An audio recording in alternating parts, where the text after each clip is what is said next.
I find at times over these long years since I first encountered the White Wolf games that actually the very first versions of all these books that I had copies of, read, and even played were the GURPS versions of Vampire the Masquerade, Werewolf the Apocalypse, and Mage the Ascension. It was about a year after I'd gotten a copy of Mage as a GURPS game that I finally had enough money to buy the White Wolf version of any of the above. And then just transitioned over to using the storyteller system because it was a lot more streamlined and did more interesting things than the clusterfuck that trying to make a GURPS werewolf character was. But in truth, when going back and thinking about it, the one time I actually ran a Werewolf the Apocalypse game was the GURPS version of Werewolf the Apocalypse. I would play werewolves in several storyteller games as a teenager, as well as, some vampire characters, some changeling characters. And I would run Mage quite a few times. I ran Dark Ages Vampire once. I ran a one-shot Changeling Christmas adventure. But most of the time, the bulk of the storyteller games that I, game mastered was for Mage. But I very much loved Werewolf, and that was typically the characters I would play the most. The tribes I tended to kind of hang on were Stargazers, Silent Striders, and the Fianna. Stargazers, the first werewolf I ever played was a Stargazer.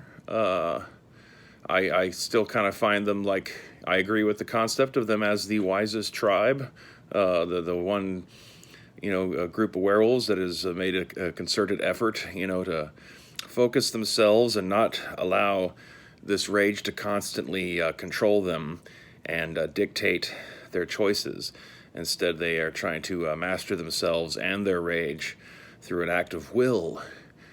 And good luck to them. It doesn't seem to have done them too much favor, though, in the way the actual setting plays out, because they're small in number, largely disregarded by the other tribes. By the time of Werewolf Revised edition, the third edition, the werewolves had basically kind of soft kicked the Stargazers out, / the Stargazers themselves had kind of kicked themselves out of the Western Concordiate, but they never really seemed to get really adopted into the Hengeokai. The Haken Shadow Lords were more part of Hengeokai Beast Court Society than the Stargazers were.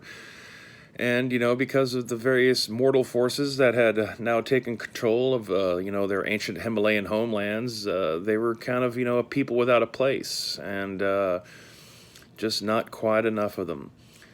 But I like there's a lot going on in all that makes just for kind of a wonderful tapestry to base a character out of. A lot of tragic elements and kind of quiet nobility and all that kind of stuff. Plus, you get to be a badass shape-shifting Shaolin monk. Silent Striders, I only played that once, and it was in a game at a game shop. So it was just kind of like a random assortment of dudes. I was like the youngest kid there. It was mainly like a bunch of adults.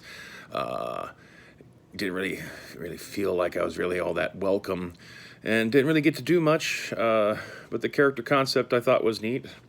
Basically, my idea was he was from the kind of like a time traveler, Terminator ripoff a little bit, or he was someone who was thrown back in time during the apocalypse to try to change something.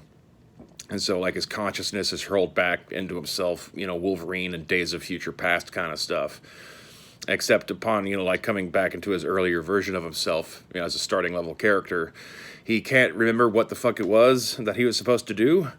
And so that way you can have the concept of someone who's been witness to the apocalypse and has all this great fear of this thing that's coming, but doesn't have any specific details that nail anything down that the game master has to deal with, or that dictate how the campaign is supposed to unfold. And if the game master had taken more interest in that, and perhaps if it had been a smaller group, or any of that kind of stuff, or wasn't just a random game of random people at a game store instead of an actual purposely tailored, intimately put together gaming group, run out of someone's home, maybe, there's certainly stuff in there that a game master could use to build, things around of their own devising, and all that. But unfortunately, that never came manifest.